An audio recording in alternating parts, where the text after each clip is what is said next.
بسم اللہ الرحمن الرحیم۔ آج ہم ایپیسوڈ 2 شروع کر رہے ہیں چیپٹر 2 کا۔ جو آیت ہم نے سورہ بقرہ کی لی ہوئی ہے اسی آیت پر مزید ہم بات کریں گے۔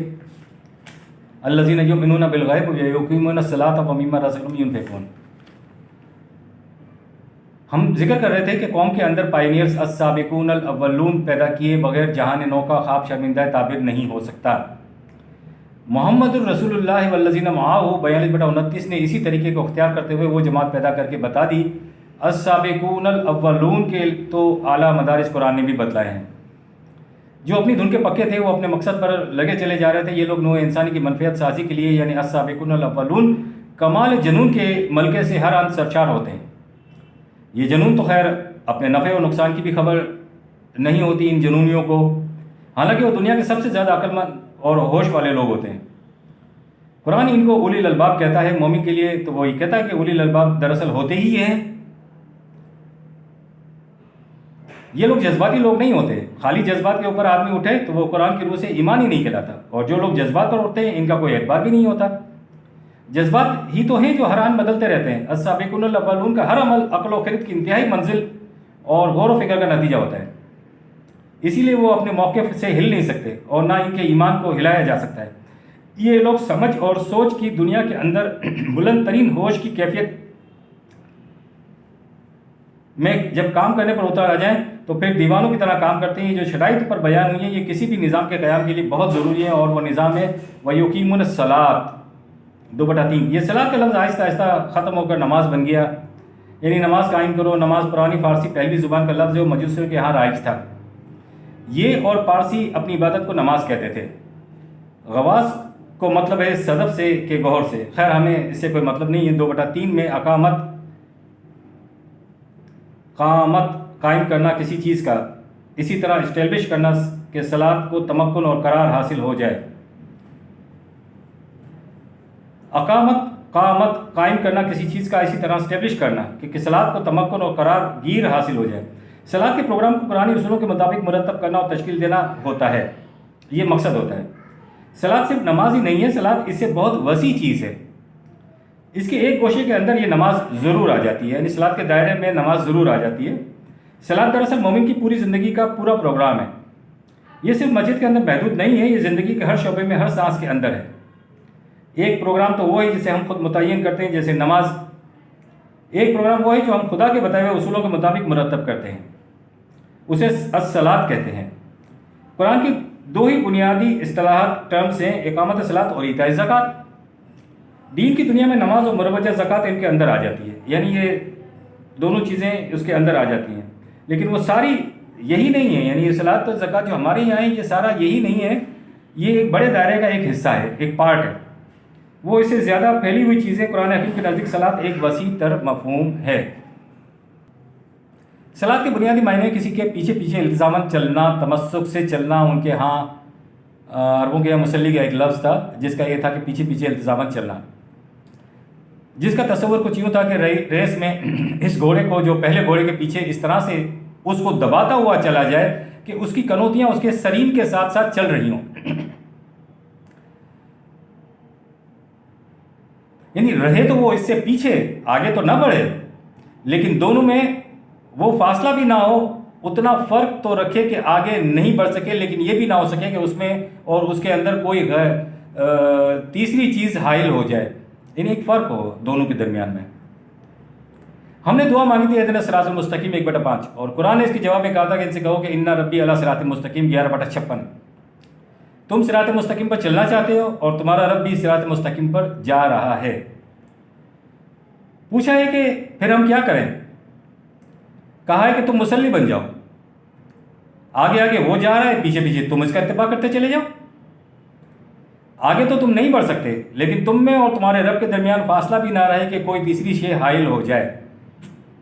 مصلی وہ ہیں جو زندگی کے ہر شعبے میں قوانین خداوندی کے ساتھ ساتھ یوں چلتے ہوئے چلے جاتے ہیں کہ ان میں اور ان قوانین خداوندی میں کوئی بہت پیدا نہیں ہوتا، فاصلہ نہیں ہوتا، کسی قسم کی مغایرت نہیں ہوتی۔ اس طرح کا اتباع اگر ہوگا تو اس کے لیے کہا ہے کہ یقیمون الصلاۃ، یہ تو نظام زندگی ہے، اسے اسٹیبلش یعنی قائم کیا جائے گا۔ یہ انفرادی چیز نہیں ہے کیونکہ یہاں صیغہ جمع کا ہے اور فرد تو نظام قائم نہیں کر سکتا، تو پھر اس کے معنی یوں لینے چاہیے کہ وہ معاشرہ جو قوانین و خداوندی اور اس کی دی ہوئی مستقل اقدار کے مطابق اسٹیبلش یعنی قائم ہو۔ اس کے لیے آپ کو ضرورت ہی ایمان کی یعنی اس نظام کے ان نتائج پہ یقین رکھنے کی جو ابھی سامنے نہیں آئے، لیکن آگے چل کر آئیں گے ضرور۔ یہ کتاب اس جماعت کو راستہ دکھاتی ہے جو السابقون الاولون اس عزم کو لے کر اٹھتے ہیں کہ ہم نے موجودہ معاشرے کی جگہ وہ معاشرہ قائم کرنا ہے جس میں قوانین خداوندی رائج اور نافذ ہوں، جس میں ہر فرد ان قوانین کے پیچھے خود بخود چلتا چلا جائے۔ اگر معاشرے میں ایسا کوئی انتظام اور اہتمام نہ ہو کہ اس کے پیچھے چلا جائے تو پھر راستے میں بیسیوں رکاوٹیں آتی ہیں اور کوئی چلنے ہی نہیں دیتا۔ لیکن نظم و ضبط اور ترتیب ہو کسی معاشرے کے نظام میں تو پھر کوئی رکاوٹ باقی نہیں رہتی۔ یہ ہے اقامت صلاۃ کا مفہوم کہ وہ منصبی فرائض حیات جو خدا کے قانون نے مقرر کیے ہوئے ہیں اسی مقرر کردہ قوانین کے مطابق زندگی کے فرائض ادا کرتے رہنا۔ الم تر ان اللہ یسبح لہ من فی السماوات والارض 24/41، اور یہاں وہ یسبحون تسبیح کا لفظ آگے ہے۔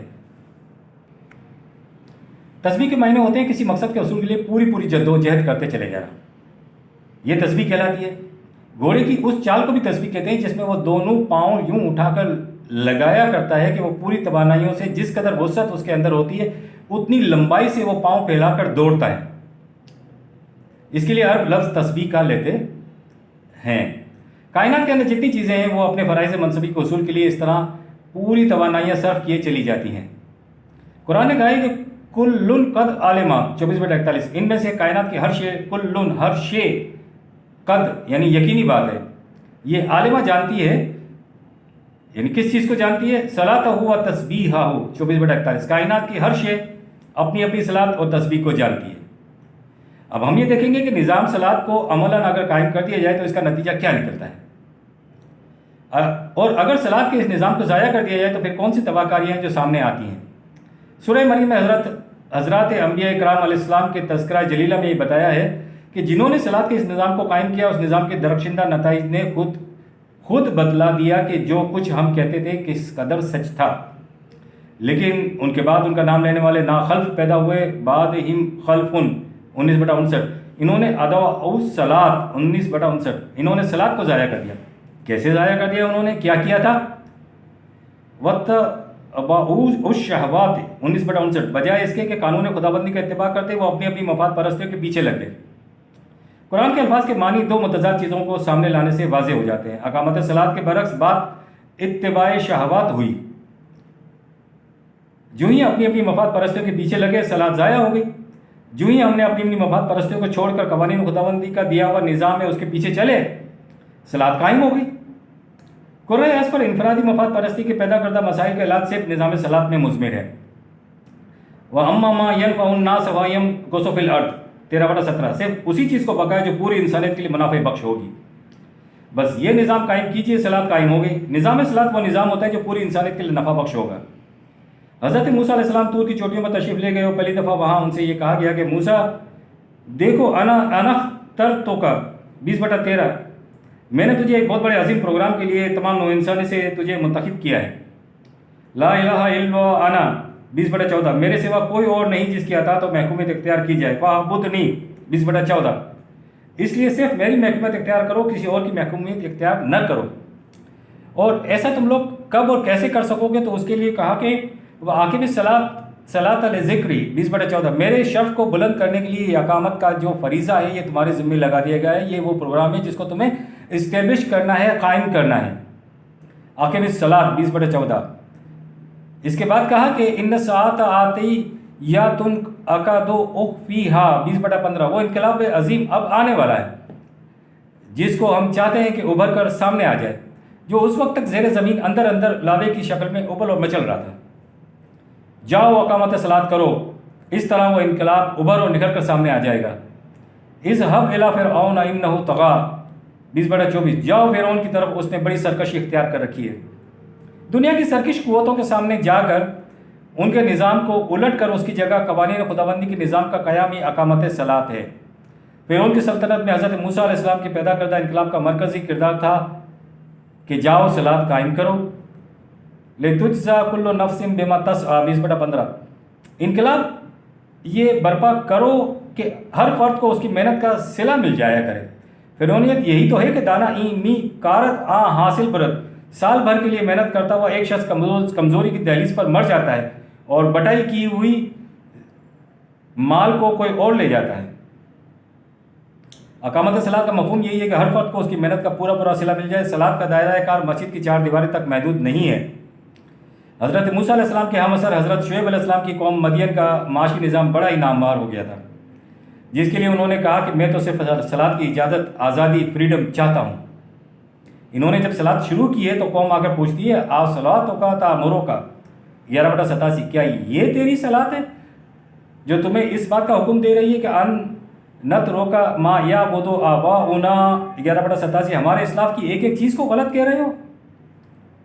کیا تمہاری صلاۃ ایسا کہنے اور کرنے کا حکم دیتی ہے اور تمہیں یہ کہتی ہے کہ او ان نفعل فی اموالنا ما نشاء 11/87 ہم اپنے مال و دولت کو بھی اپنی مرضی کے مطابق خرچ نہ کریں؟ قرآن میں ہے کہ ان کی قوم نے کہا کہ شعیب علیہ السلام اس صلاۃ سے باز آ جاؤ ورنہ گاؤں سے باہر نکال دیں گے۔ گاؤں والے ایسی صلاۃ کو کہاں برداشت کر سکتے تھے؟ نماز کو تو برداشت کر لیا کرتے ہیں۔ نماز کی اجازت تو ہر کوئی دیتا ہے، البتہ صلاۃ کو کوئی برداشت نہیں کرتا۔ قرآن کہتا ہے کہ یہ جو یؤمنون بالغیب 2/3 والی جماعت اٹھی ہے وہ اس نظام کو قائم کرنے والی جماعت ہے۔ جب یہ جماعت برسر اقتدار آئے گی تو الذین ان مکناہم فی الارض 22/41، یہ وہ لوگ ہیں جب انہیں اس زمین میں حکومت حاصل ہوگی تو ان کا کوئی بہت بڑا پروجیکٹ اور منصوبات نہیں ہوگا اور نہ کوئی بہت بڑی فوج ہوگی ان کے پاس۔ جب ان کی حکومت قائم ہوگی تو پھر یہ لوگ اقام الصلاۃ یعنی صلاۃ کا نظام قائم کریں گے 22/41۔ ربنا تقبل منا انک انت السمیع العلیم۔ بسم اللہ